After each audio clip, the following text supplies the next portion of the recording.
இன்றைக்கி வெள்ளிக்கிழமை கொஞ்சம் வீடியோ கொஞ்சம் லேட் ஆகிடுச்சு போடுறதுக்கு. பாக்ஸ் ஓப்பனு தம்பி ஓப்பன் பண்ணுறான். ஃபைட்ரு வழக்கமாக வர்ற ஃபைட்ரு ஃபுல் சைஸு, நல்ல சைஸான ஃபைட்ரு, வெறும் 80 ரூபா. Medium size redtail catfish, redtail catfish 1 ஃபீட்டில் அரவணா வந்திருக்கு.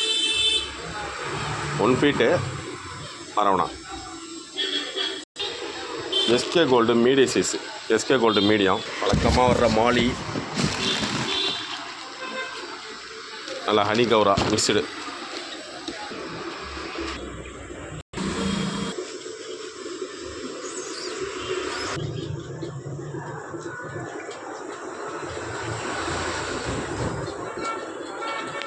குருவி முட்டையெல்லாம் உடைச்சிருக்குன்னு